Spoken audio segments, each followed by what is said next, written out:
Cuando tengamos que poner más pasión y más cariño para hacer cada vez más grande a Chile y cada vez más justa la vida en nuestra patria. Ese periodo de cambios, a fines de los 60, desde lo que fue tu segunda alma mater teatral, y te encuentran a ti en el Ictus a fines de los 60. Yo siento que el Ictus en ese tiempo captaba como un gran transmisor sensible lo que pasaba en el ambiente social, político, cultural y artístico del país. Eran unos grandes vectores, ¿no? Y mediums. ¿Qué es eso de la manivela? Que se entronca con Cuestionemos la Cuestión porque hay un método que la permite. Permite construir obra entre todos, muy rápido, expresarse y llegar al público con un ánimo de alguna manera satírico, burlón, humorístico, pero también para pensarnos, un tema de identidad. Cuéntame de esa manivela. Mira, la manivela para mí es uno de los hallazgos mejor y más, diría yo, más coherente desde el nombre. Te fijas tú, pues la manivela no es solamente del motor de un auto antiguo. Fíjate, tiene lo antiguo, se liga a la historia, se liga a lo precario, se liga, no es un botón eléctrico que tú hoy día haces así con la llave y se meten en circulación todos los elementos eléctricos que existen y tú no tienes problema. Y la fuerza física tiene que ver, te incluye el ser humano con todo. Pero al mismo tiempo, la manivela es también del moledor de carne. Entonces la sociedad, tú la metes dentro del moledor de carne, la manivela empieza a girar, y yo entonces analizo, particularizo la cosa, entonces me puedo meter en la fibra misma de la carne, me puedo meter en el funcionamiento de la carne, que tú cuando ves la carne hay más dura, entonces empiezas a dar cuenta que como sale de la máquina, cuánto es más dura para molerla, etcétera, etcétera. Entonces era como poner a la sociedad dentro del molidor de carne. Y a la sociedad chilena. Para estudiarla, pero entera. Las palabras tienen un sentido específico, pero muy generalizador también.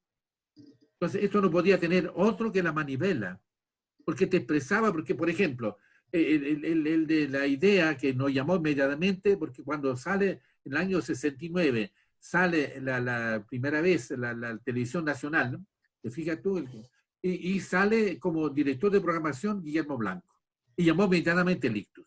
Yo quiero hacer una cosa con ustedes porque tengo la idea de los subdesarrollados.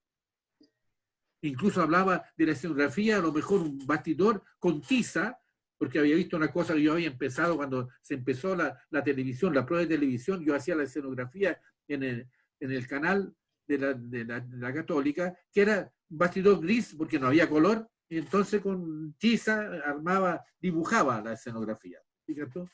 Entonces había una cuestión ahí de la precariedad tomada como expresión artística, no tomada como quejumbre, te fijas, no tomada como que somos pobres. No, un momentito.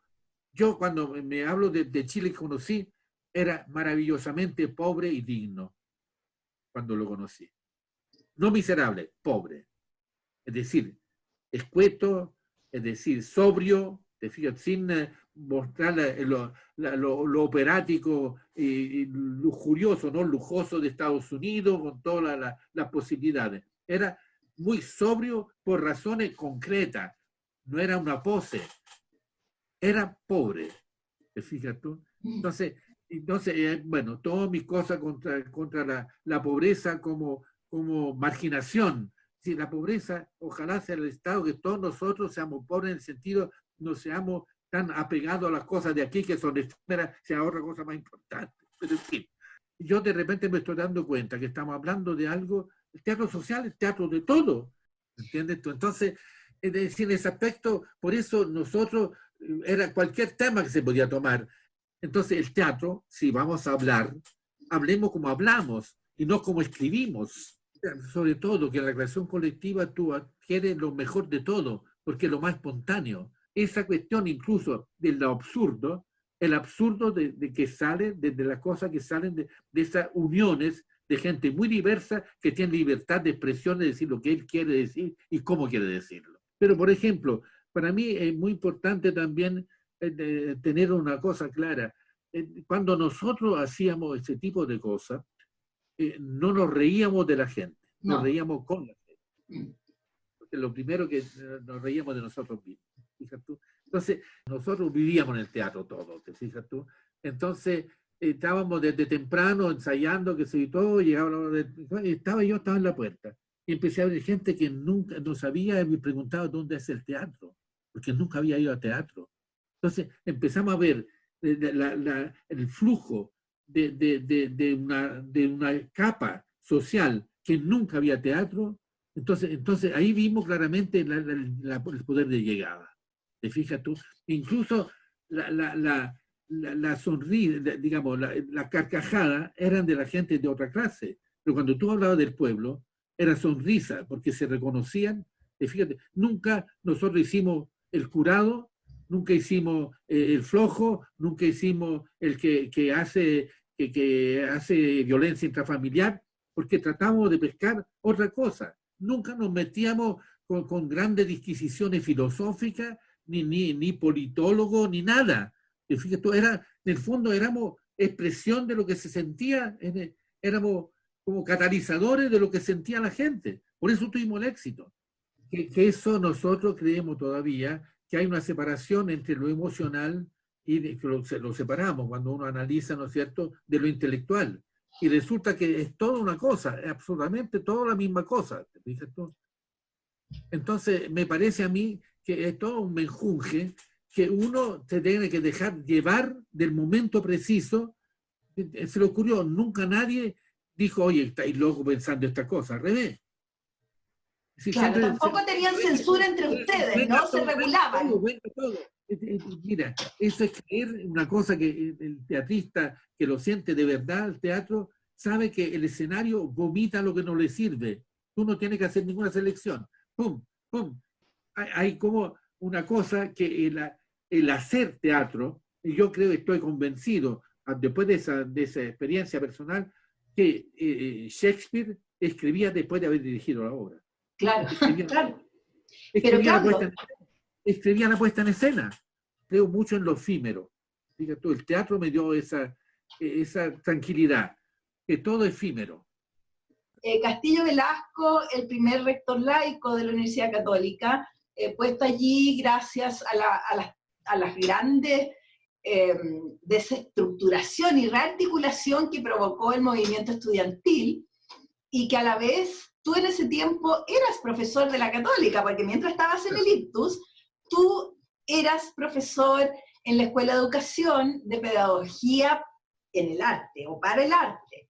Tú adhieres como profesor a la reforma, ¿no? Eran 1.200 estudiantes que tomaron la universidad y de 30 a 40 profesores que adhirieron. Claro. Tú eres uno. Fernando Castillo te dice, Claudio, ven para acá. Eres el hombre que yo necesito para que haga y transforme nuestro proyecto principal, más querido, una universidad en comunicación con el pueblo.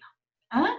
Y uno de sus principales lugares es el Canal 13. La Manivela fue para ti un primer momento de sentir la producción artística en la televisión, cómo irradia y llega a la sociedad. Pero aquí tú estabas dirigiendo el canal completo, con todas sus áreas. Porque yo iba a hacer la parte artística, la parte universitaria. Entonces tú entiendes que digamos, él sentía, Fernando Castillo, que yo quiero que esta cosa sea la cara de la universidad para afuera, no que sea una especie de mina para tener plata para otras cosas. No, si esa cosa no podemos dar ese ejemplo que nosotros apostamos al mejor comprador, al mejor cliente, ¿te fijas tú? No. Entonces, fue una cosa, para mí, y de hecho tenían puro argentino de gerente, tenían pura gente, ¿te fijas?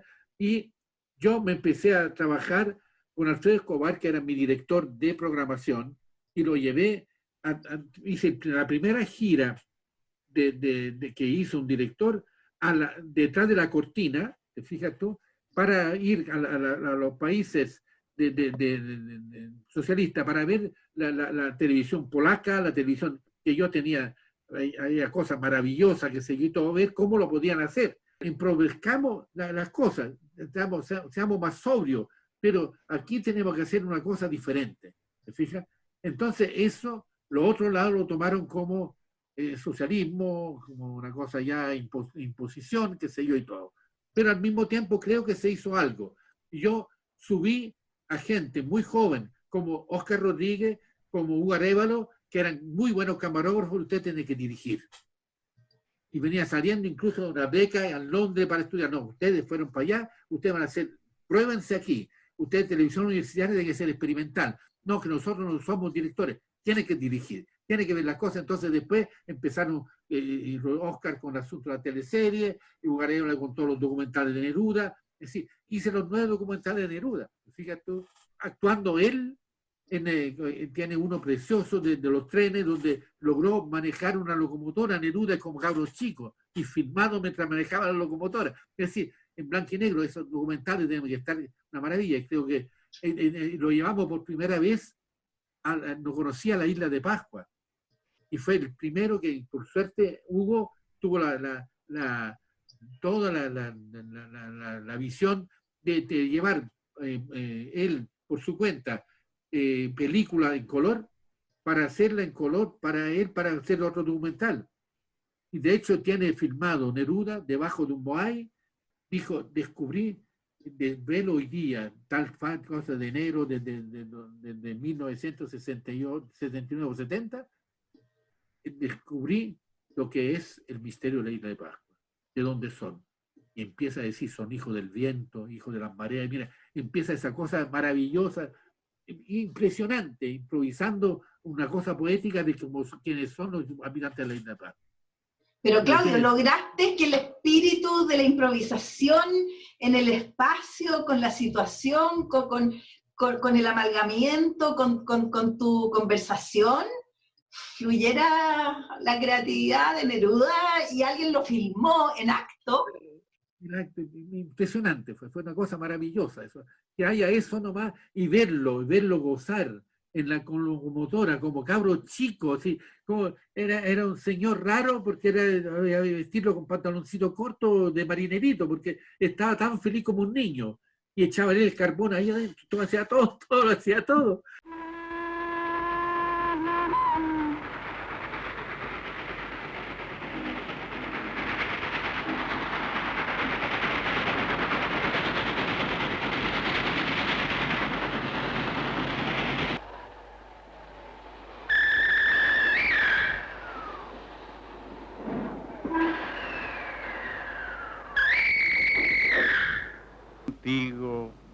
Tren trepidante, tren de la frontera, voy a Renaico, espérame, tengo que comprar lana en Collipulli, espérame que tengo que descender en Quiepe, en Loncoche, en Osorno, buscar piñones, telas recién tejidas, con olor a abeja y lluvia.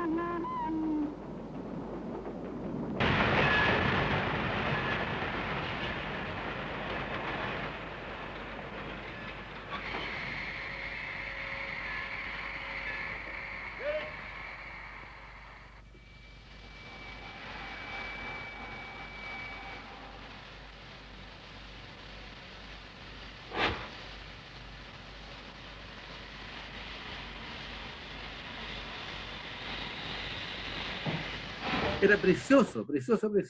Al otro gran programa que tú también imaginaste y lanzaste, y en un formato extraño para hoy, ¿ah?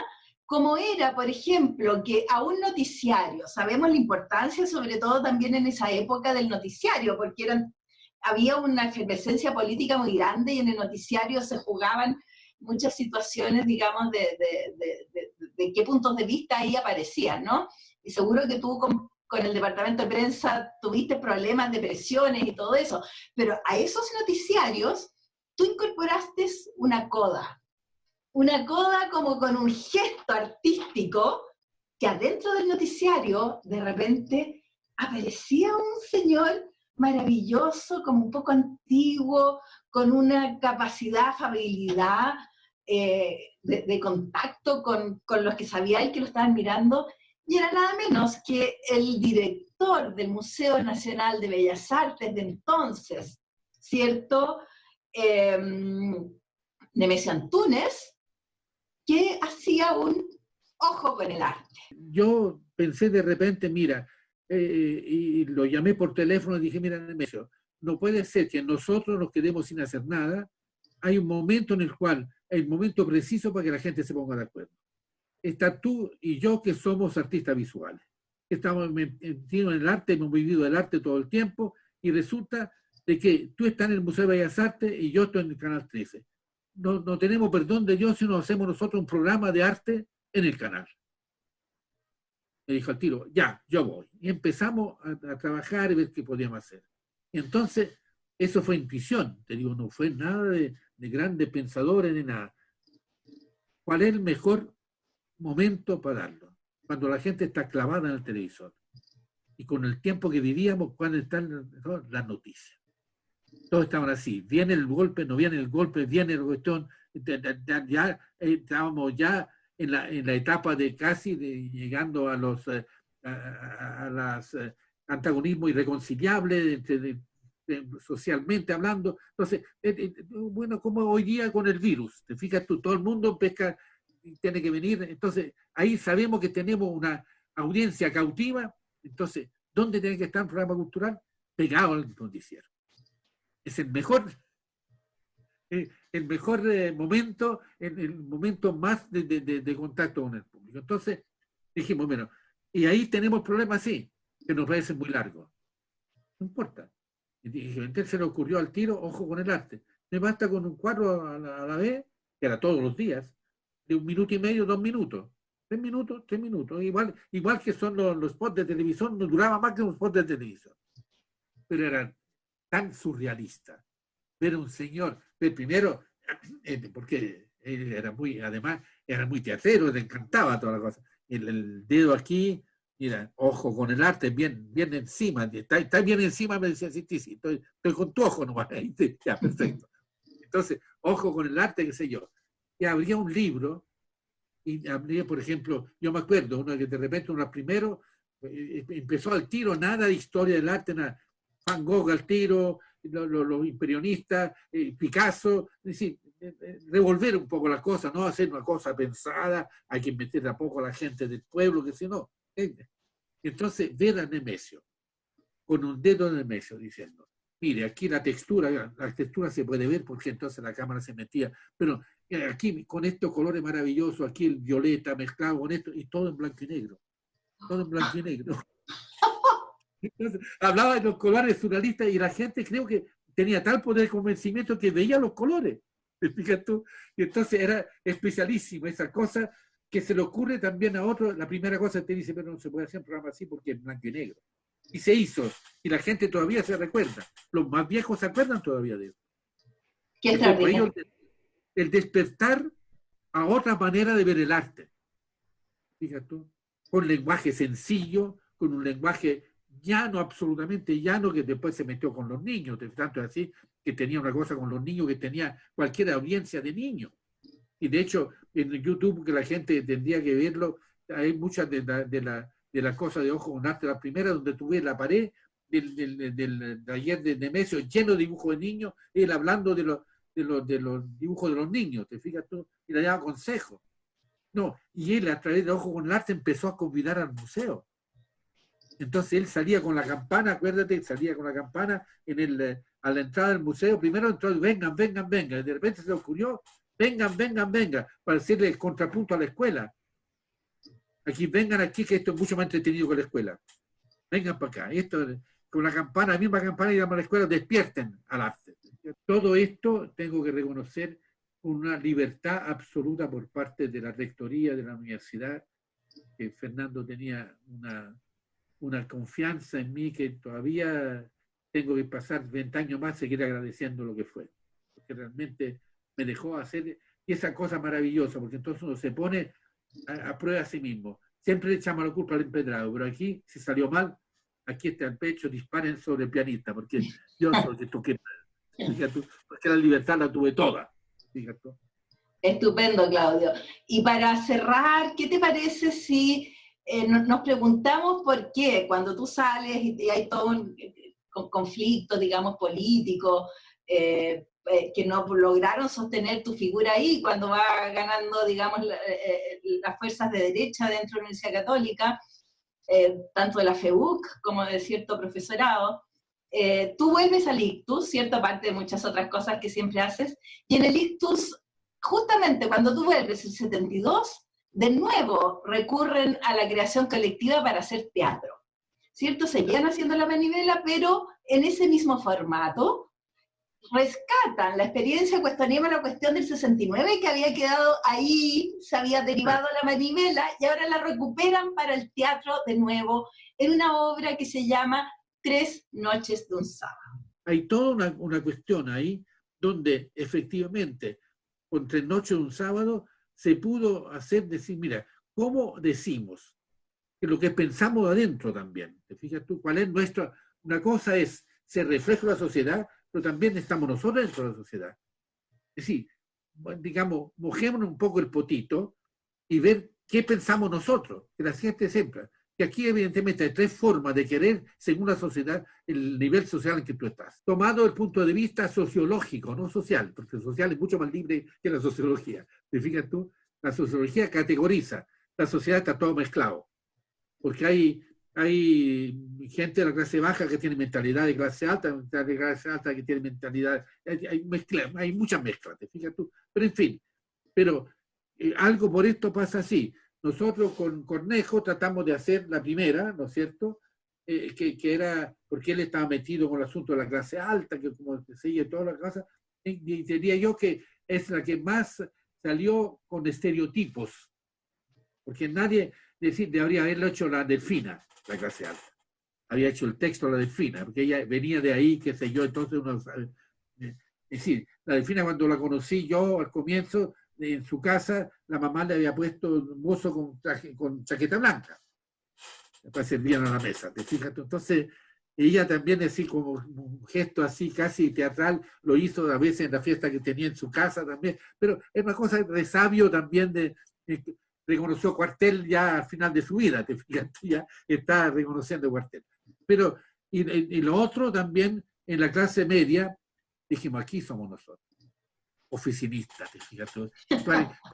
El estereotipo era oficinista, te fijas tú. Y querálo o no, uno tenía su cargo fijo, que era con horario. Entonces, eso era oficinista. Nosotros teníamos el teatro también como oficinista muchas veces, que nos gustara y era nuestra vida, otro cuento, pero era con horario, con todo. Entonces, con horario raro porque nosotros no descansábamos cuando descansaba toda la gente, trabajábamos más con sábado y domingo para pescar con la gente, y el lunes descansábamos cuando nadie descansaba. Por en fin. Pero entonces, había una cosa también ahí, en la clase baja, y ahí donde creo que tuvimos muy seriamente, por lo menos yo creo que yo fui muy duro en ese aspecto. Digo, aquí no podemos reírnos de la clase baja. Hay que sacar... O de los sectores populares, como dicen tú, claro. Claro, porque la Delfina tenía unas cosas, por ejemplo, de la Marilyn. ¿Te acuerdas la Marilyn de... Qué lindo país esquina. Qué lindo país esquina, qué sé yo, que todo... Y nunca se rió de la gente, se rió con la gente, porque son personajes entrañables. Sacarle la cosa de la ternura, no la cosa, por eso les digo, aquí hay muchos temas, el amor, hacer el amor, ¿dónde lo hace? Uno puede ser sofisticado mirando televisión, con un trago de whisky en la mano, y otro tiene que ir a una casa de remolienda porque no tiene dónde hacerlo, puede hacer, y tiene que esperar un turno más encima. Que su deseo sexual está ligado a un turno que te toque, te dan un papelito, usted tiene derecho a hacer el amor desde las 7 a las 7:15. Porque si no yo tengo la cama caliente y tiene que venir otro. Si no resulta ahí, se fue. No le fue, ya, listo. ¿Me entiendes? Entonces, eso también es una marginación. Es un empobrecimiento del deseo sexual, de todo lo que, bueno, podemos meter en una parte sociológica. Pero era como la dependencia en el fondo, ya hasta para hacer el amor está dependiendo. Ay, ¿por qué no me muestras la foto bella que tú tienes sobre esa tercera espera de 3 noches de un sábado? Ahí, acércale un poco y levántala, la Delfina Guzmán con el Pato Cornejo. Con el Pato Contreras. Pato Contreras, perdón, en 3 noches de un sábado. Y la Jacqueline. Claudio, claro, estaban pensando en esa obra, igual había un sustrato social muy fuerte, pero no era derechamente un teatro político como se pensaba había que hacer durante la Unidad Popular, dado el conflicto y la lucha hegemónica. Ustedes tuvieron gran aceptación de público, yo también fui de muy jovencita a ver esa obra, pero también tuvieron gente que los discutió. ¿Qué puedes decir eso? Mucho. Porque nos decían burgueses. Hasta nos llegaron a decir algunos de los ultras que ustedes deberían estar afuera, torturados y haciendo propaganda para derrumbar el régimen. Ustedes son demasiado débiles, son demasiado feroces. No se puede seguir con toda esa cosa de definición definitoria que hasta aquí llegas tú y después estamos nosotros. Todos nos sentíamos. Y creo que Allende le fue mal por demasiado demócrata. Para mucha gente. Yo recuerdo, Claudio, haber leído en La Quinta Rueda, la revista cultural de Quimantú, una crítica teatral que decía que la obra 3 noches de un sábado era pequeña burguesa y por lo tanto era una traición a lo popular y que debían ustedes ser pasados a los tribunales populares. Absolutamente. ¿Y por qué? Porque para nosotros no era un problema de violencia, digamos, no era problema de ideológico, era problema de violencia o no violencia. ¿Cómo hacemos esto sin violencia?